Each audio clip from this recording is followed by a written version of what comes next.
pero es muy importante en todas las plantas de manufactura. La aplicación correcta es el POS con tecnología Wi-Fi. Pues. La solución habla de industria 4.0. Parecía que eran los que iban a quedar bien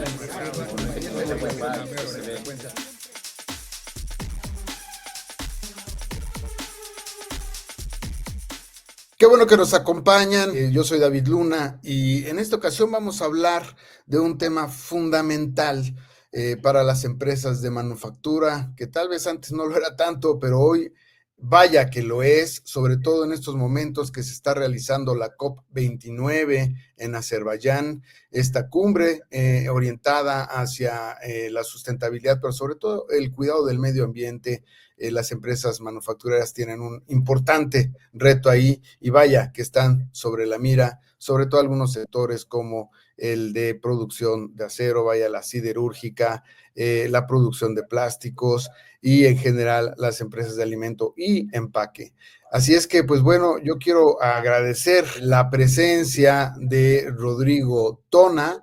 Él es CEO de Grupo Ternova. Es una empresa que se dedica precisamente a la sostenibilidad y al desarrollo de empresas a nivel global, con un enfoque al que llaman Business to Human, muy interesante. Rodrigo, muchísimas gracias por estar con nosotros en Reportero Industrial Mexicano. Buenos días, David. Un gusto y gracias por tenerme aquí contigo. No, hombre, al contrario, un honor. Y pues bueno, yo quisiera empezar a definir la sostenibilidad. O sustentabilidad, como también le llamamos, a partir de estos tres pilares que ustedes tienen muy bien identificados, porque no es nada más el medio ambiente, ¿no? Sí, mira, yo creo que la evolución de cómo las compañías veíamos de que nuestro rol principal es generar valor, pero en el tiempo el concepto de valor se ha ido ampliando. Y a nosotros nos gusta definir lo que al final del día, como cada quien le quiera llamar sostenibilidad, sustentabilidad o los pilares que cada quien tenga, el efecto que tenemos que generar es valor con impacto. Y en el concepto de valor con impacto, no podemos, las compañías de hoy, desprendernos de los tres elementos críticos. Uno es el impacto económico que generamos. Dos es el impacto que generamos en la sociedad en la que operamos y con quienes contribuimos. Pero tres, esto no lo podemos hacer en detrimento del medio ambiente. Lo tenemos que hacer realmente en un proceso en donde entendamos que los recursos naturales, el medio ambiente en donde operamos, los materiales que ocupamos, son un recurso finito y que de nosotros depende cuidarlo. Entonces nosotros ya hace una década compusimos este concepto de una compañía sostenible que tenía los tres ejes a trabajar y nos hemos dedicado a que todo lo que hacemos lo hacemos alrededor del concepto de innovación sostenible. ¿Cómo generamos impacto?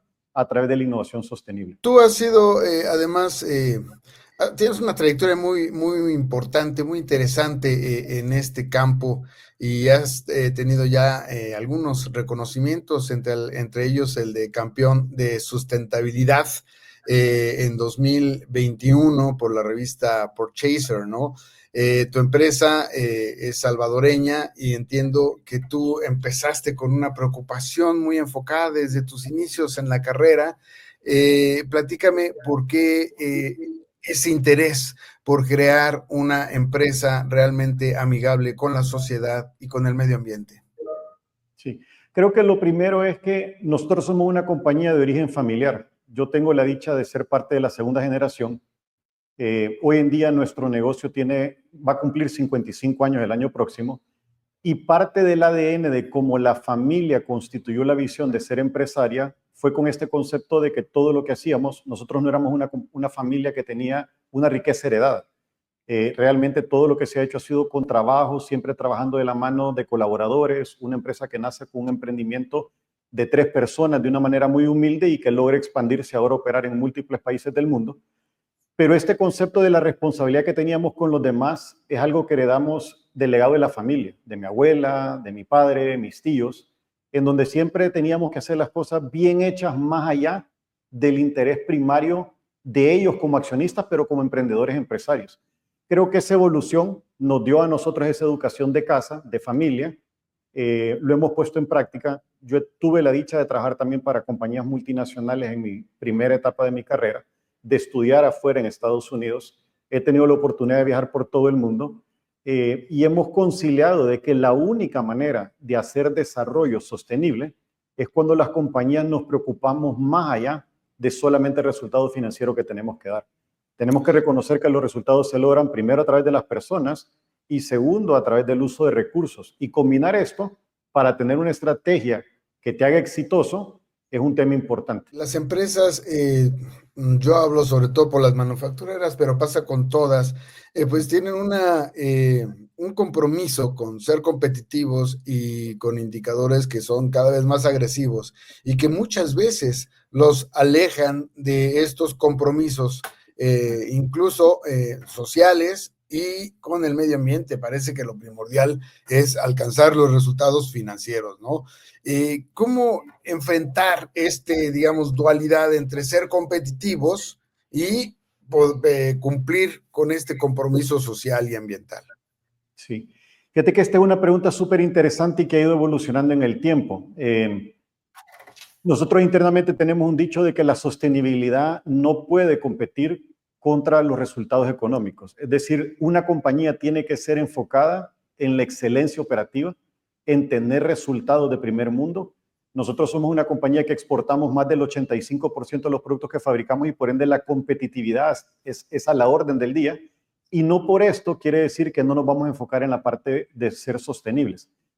Yo me recuerdo muy bien haber participado en un foro con una compañía Fortune 500 alrededor de hace unos 15 años. Ellos empezaban a hablar del concepto de sostenibilidad, el uso adecuado del agua, y me quedó muy claro cómo el director de sostenibilidad de aquel momento dijo: todo lo que vamos a hacer en el mundo tiene que ser costo-beneficio con impacto en la sociedad.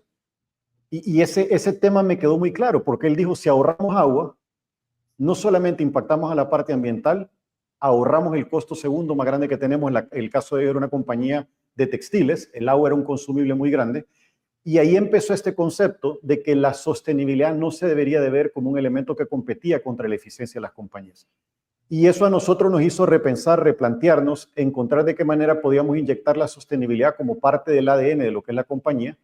Pero en el tiempo también ha habido un tema que es muy importante, y es que han habido dos evoluciones súper significativas. La primera en temas regulatorios y la segunda en temas de preferencias del consumidor. Entonces, cuando una compañía dice: yo quiero ser competitivo, yo quiero posicionarme para el largo plazo, pero le tengo miedo a la sostenibilidad o no quiero encarecer mis operaciones, nos estamos confundiendo, porque primero, la sostenibilidad no encarece. La sostenibilidad bien implementada te genera una ventaja competitiva de costos. Y segundo, porque ocupando menos recursos podemos hacer más. Esa es la clave. El tema del secreto es cómo hago para ocupar menos recursos para hacer más. Y lo segundo es que si no entendemos que el consumidor hoy tiene tantas opciones de dónde preferir y que puede optar por una opción más sostenible, la ventaja competitiva del negocio la perdemos. Entonces la sostenibilidad ya no es una opción. Se convierte realmente en un tema de sobrevivencia y subsistencia. Entonces creo que este concepto de competitividad y de posicionamiento competitivo en el mercado tienen que ir de la mano, y el elemento de sostenibilidad se tiene que volver el corazón de parte de la estrategia de las compañías. Tú estás, entiendo, en la industria del empaque, es parte de las áreas de negocio de Ternova importante, y ahí hay unos retos muy importantes con esta cultura del tírese, de úsese y tírese, ¿no? Entonces, pareciera que estamos siempre en nuestras propias iniciativas o procesos, siempre luchando contra el cuidado de los recursos. Pensando en este reto cultural y también de infraestructura, ¿tú qué consideras que es lo que se debe hacer tanto dentro como fuera de las empresas? Y ahorita sí me gustaría retomar el tema de las certificaciones que tiene que ver con pertenecer a cadenas de suministro sustentables, ¿no? Mira, creo que el primer punto súper importante es dejar de preocuparnos y comenzar a ocuparnos. Ahí creo que hay un principio básico muy importante. En la última década, muchas de las compañías caímos en la trampa de caer en un estado de jugar para no perder el partido, en lugar de entrar a jugar para ganar. Y ahí creo que el tema de preocuparnos, dejar de preocuparnos para ocuparnos, es en donde se vuelve clave, porque no hay una solución de qué quiere decir una compañía sustentable del futuro. No hay un manual, no hay una universidad que te lo enseñe. Entonces, lo que nosotros aprendimos hace una década era que habían dos opciones. O te limitabas a tratar de ponerte en el pedacito que nadie te va a tocar y que nadie te va a atacar, o te metes a la arena grandota en donde te expones a que todo te golpee y te pegue. Y ese es el mejor lugar para estar, porque en donde yo me expongo a tratar de entender qué tengo que hacer para cambiar, nadie ha encontrado la solución. Y si le encuentro primero que otros, eso me genera una ventaja competitiva. Entonces, la industria de empaques en la que nosotros estamos es una cadena muy larga. Arrancamos primero por la petroquímica, luego nosotros somos convertidores integrados 100% vertical hasta arriba y terminamos fabricando el empaque que eventualmente un brand owner de clase mundial va a ocupar para empacar sus productos, transportarlo, preservarlo, comunicar imagen. El empaque tiene un montón de roles que tiene que cumplir. Y cuando nosotros hacíamos el estudio técnico de qué es el impacto que generamos en las cadenas de valor, hace aproximadamente, bueno, ya más de una década, nosotros llegamos a dos conclusiones. Y creo que este es lo que hoy sí todos sabemos. Hay dos temas que científicamente son importantes para toda empresa. Lo primero es la descarbonización. Todos tenemos una responsabilidad de descarbonizar cadenas de valor. Eso es un tema súper relevante. Y lo segundo es que todos los recursos en el mundo son finitos. Y como tú bien sabes y todos los colegas saben, cada agosto, cada medio año, nosotros los humanos consumimos más recursos de lo que la Tierra naturalmente genera. Y por ende, la disponibilidad de recursos naturales ya la consumimos, ya estamos en deuda. Entonces no podemos pretender en seguir consumiendo recursos naturales. Y ahí viene el concepto de decir, ¿cómo genero recursos de recursos que están disponibles? Entonces nosotros simplificamos que la industria de empaques tenía dos grandes retos que enfrentar. El primero es descarbonizar y el segundo, desplastificar o eliminar el uso de materias primas que vinieran de origen fósil y enfocarse en reocupar lo que estaba disponible. Lo que estaba disponible era un problema enorme, era la basura, el mal manejo de los desechos, que después de que habían servido su propósito de transportar, empacar y preservar y comunicar, se disponían de mala manera porque no hay infraestructura. Y la mala disposición te hace que los empaques terminen en ríos, en océanos, en las calles, y tuvimos toda esta década que estuvimos viendo cómo los humanos contaminamos por la mala disposición. Pero no había una cadena. Al día de ahora no hay una cadena formalizada de cómo recolectar, ni había una manera de cómo descarbonizar. Justo eso te iba, perdón que te ocupamos. interrumpa, justo eso te iba a decir, el tema de infraestructura creo que hay mucho por hacer, ¿no? Falta crear todos estos canales para que se lleve además, pues de manera adecuada un proceso de reciclaje de distintos materiales, ¿no? ¿Cómo, Sí. qué debe hacer un empresario o de dónde debe venir el esfuerzo? ¿Debe ser un esfuerzo gubernamental? ¿Cómo desarrollar esa infraestructura, Rodrigo? Si no, los esfuerzos que se hacen internos en cada empresa, pues pueden ser insuficientes y no es que, pues, nulos. Sí, pues mira, creo que ese fue el gran reto y nosotros en el año 2014 hicimos el primer anuncio público de que nos íbamos a volver la primera empresa de América Latina en descarbonizarnos en la industria de empaques. Y del año 2014, que esto es exactamente hace una década, lo logramos en el año 2019. Logramos certificarnos carbono neutro en el año 2019. La parte bonita es que en el año 2022-23 renovamos el certificado de carbono neutralidad sin compensación.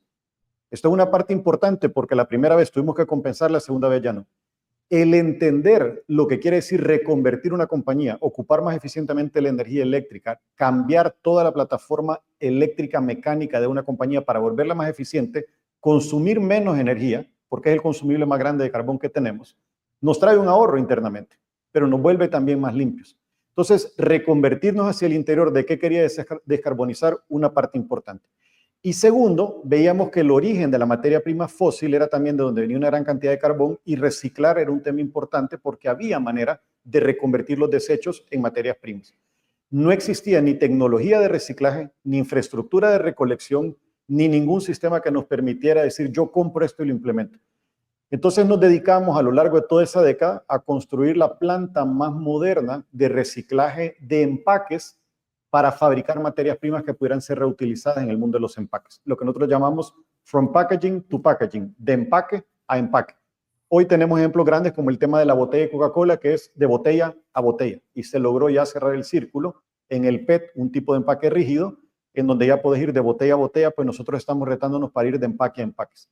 Pero al no ver una cadena desarrollada, imagínate estando en El Salvador, un país pequeño, el más pequeño de Latinoamérica, ¿cómo creamos infraestructura? Y se nos ocurre crear una supply chain en reversa para irnos para atrás a buscar materias primas.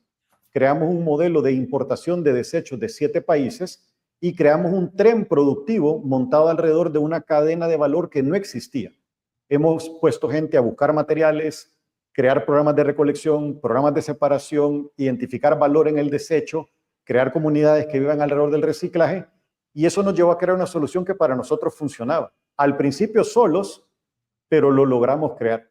Y cuando Oye, la solución... esto es una gran inversión, ¿no? Sobre todo cuando hablabas de compra de tecnología que les permitiera, por ejemplo, cuidar mejor la energía o montar toda esta infraestructura, pues al final es inversión, ¿no? Muchas empresas se limitan en hacer este tipo de inversiones precisamente porque tienen una competencia muy agresiva en sus mercados, ¿no? ¿Tú cómo pudiste analizar para entrar en eso y además tener una afectación, me llama la atención, a la inversa en la cadena de valor, porque normalmente son los proveedores o las grandes empresas las que exigen a través de cierto tipo de certificaciones que tú cumplas con ciertos estándares ambientales? Al parecer tú lo hiciste un poco a la inversa, ¿no? Me parece una historia interesante. Sí. ¿Cómo hicieron ese estudio financiero y cómo hicieron ese estudio al final de viabilidad para llegar a esto que están haciendo? Sí. Mira, el tema más importante es que tuvimos una hipótesis que fracasó y creíamos que la sostenibilidad tenía un premium en el producto. Originalmente creíamos que diferenciarnos por temas de sostenibilidad era lograr una rentabilidad incremental. Y cuando empezamos a experimentar nos dimos cuenta que había un malentendimiento de sostenibilidad. Después empezaron a aparecer regulaciones que te castigaban por no ser sostenible. Y mucha gente creía que el tema era aprovechar la regulación como un elemento de que te volvía, como que te blindaba para estar en un mercado. Pero nosotros tomamos una decisión y dijimos sostenibilidad, costo neutral. Y cuando hicimos este cambio de cassette de que la sostenibilidad tenía que ser costo neutral, entonces nuestra planta de reciclado que tenía que crecer para alimentarnos de materias primas, dijimos, ¿y qué pasa si la retamos para que sea más competitiva y nos baje el costo de las materias primas vírgenes? Y empezamos a buscar cómo las fuentes de reciclado, con la tecnología que ocupábamos, nos permitía fabricar una materia prima más barata. Y eso fue lo que pasó.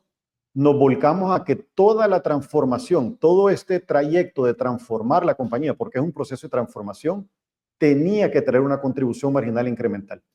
Entonces, interesantemente, el día que quieran, los invitáramos a que conozcan, si ustedes van a nuestra planta de reciclado, la tecnología es tecnología de punta, es la tecnología más avanzada, la más cara del mundo.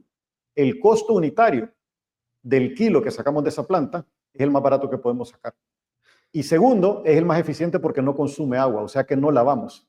Eliminamos el consumible y bajamos el costo unitario y consumimos menos energía eléctrica.